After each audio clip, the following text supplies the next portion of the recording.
Before there could be an Ichiro Suzuki slashing his way to the Hall of Fame, or a Shohei Ohtani both hitting and pitching at an all-star level, there had to be a Hideo Nomo. We're going to tell you the incredible story of a baseball barrier breaker. The story of how the right-handed Japanese pitcher known as the Tornado blew winds of change through MLB that reverberate to this day. 30 years before Ichiro's induction, Nomo mania enraptured baseball fans and compelled teams to respect Japanese baseball in a way they simply had not before, paving the way for a wave of game-changing talent. That story actually begins about 4 years before Nomo was born.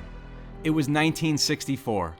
A Nippon professional baseball team called the Nankai Hawks sent 3 prospects to the United States to play minor league baseball in a sort of cultural exchange program.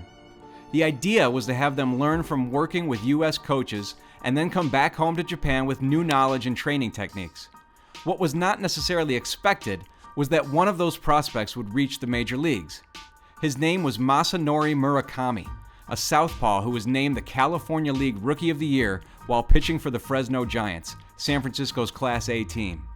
Mashi, as he was known to the American players who struggled to pronounce his name correctly, was promoted to the majors on September 1st, 1964, becoming the first Japanese-born player to appear in Major League Baseball.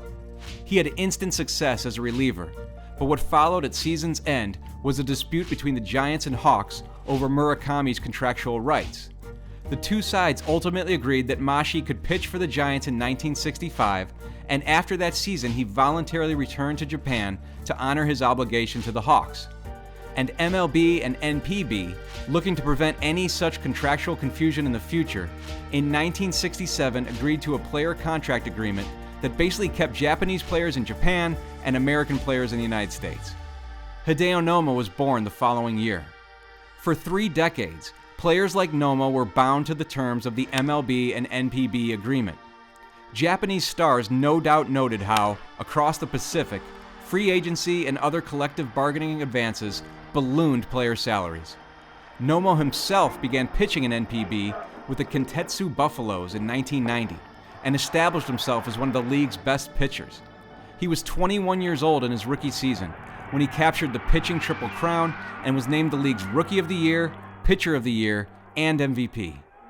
After that season, Nomo pitched in an exhibition against a traveling squad of MLB stars and made an impression. The great Randy Johnson approached Nomo during that trip and told him he was wasting his time playing in Japan. "You belong in MLB," the big unit told the Japanese hurler. A seed had been planted.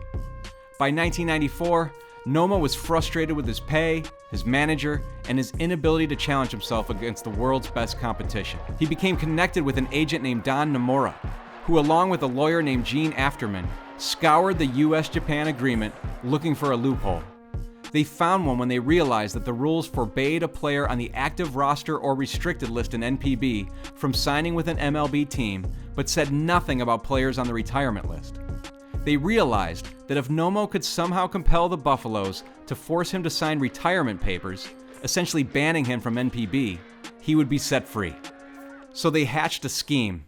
Nomo would demand from the Buffaloes a contract so outlandish, so outrageous, that the team would bring the hammer down.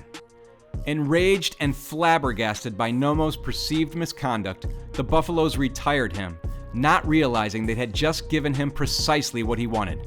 Nomo spoke with a few MLB teams, but it was the Dodgers, who had championed diversity with the signing of Jackie Robinson nearly 50 years earlier, and who could draw from a large Japanese population in Los Angeles, who asserted themselves in the negotiations.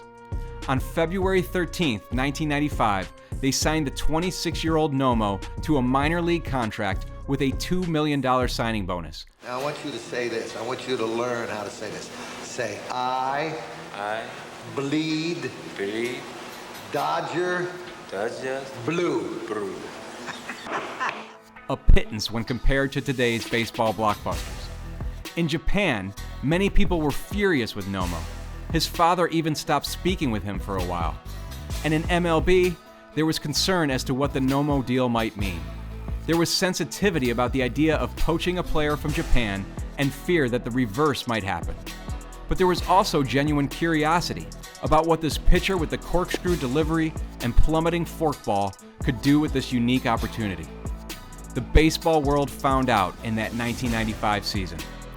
Nomo was hounded by the American and Japanese press in his every move after arriving to the Dodgers spring training camp in Vero Beach, Florida. The scrutiny continued in an uneven first month or so in the majors. Well, just to give you some idea of what it means for Hideo Nomo to leave Japan and come over to the United States, he has been the Japanese leader in pitching 4 out of 5 years in victories and strikeouts.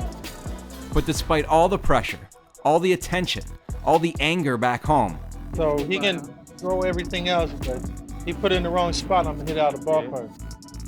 But I like him though. I hear he's a good player. And the 2-1 pitch. And Bond swings and misses to make it 2-2. Nomo found his stride that summer. It began in earnest on June 2nd, when he held the Mets to a run on 2 hits with 6 strikeouts. 5 days later, it was another 1-run, 8-inning effort against the Expos. And on June 14th, Nomo pummeled the Pirates with 16 strikeouts in another 8-inning gem. By the time Nomo posted consecutive complete game, 13 strikeout shutouts against the Giants on June 24th and the Rockies on June 29th, Nomo was an unstoppable force, and the term Nomo Mania, referring to the big crowds and big TV audiences his every outing drew, was born.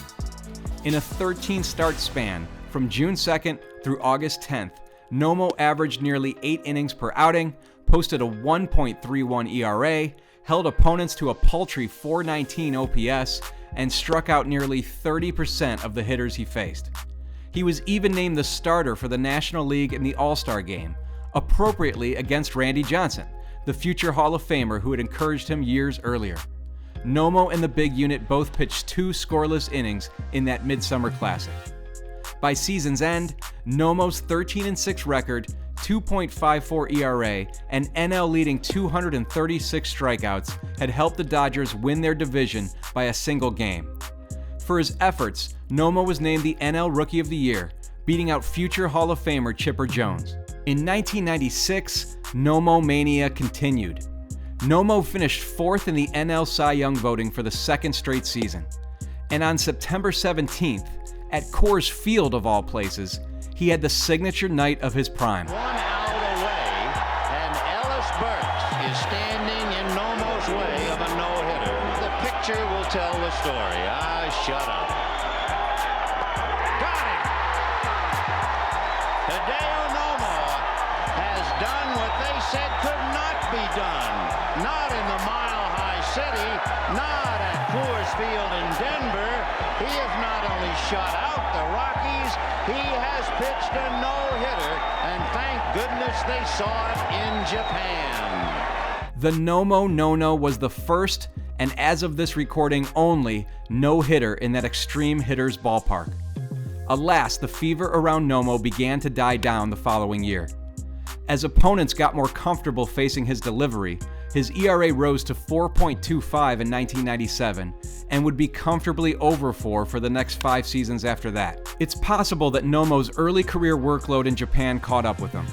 Between June 1998, when the Dodgers traded him to the Mets, and December 2001, he bounced around 7 different organizations.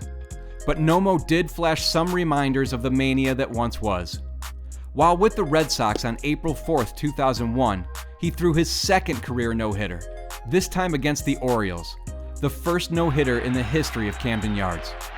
Left in the air to left, O'Leary coming on, and Hideo Nomo is no-hit the Baltimore Orioles. The Red Sox win their first of 2001. Nomo also managed to put together consecutive stellar seasons in 2002 and 2003, when he returned to the Dodgers and pitched to a combined 3.24 ERA across those seasons. After struggling again in 2004 with LA and 2005 with the Rays, and then getting cut by the White Sox at the AAA level in 2006, Nomo's career appeared to be over, though he did attempt to mount a comeback with the Royals in 2008, getting out of a jam by retiring his countryman Hideki Matsui with a strikeout in his first relief appearance. Not long after the Royals released him that April, Nomo announced his retirement. And so, because of a brief peak, Nomo only garnered a handful of stray votes on his first and only Hall of Fame ballot in 2014. But he did enter the Japanese Baseball Hall of Fame that year, his past supposed transgressions forgiven in a brave new baseball world that now routinely saw Japanese stars enter MLB through the posting system that was created in 1998, in part because of the precedent Nomo had set.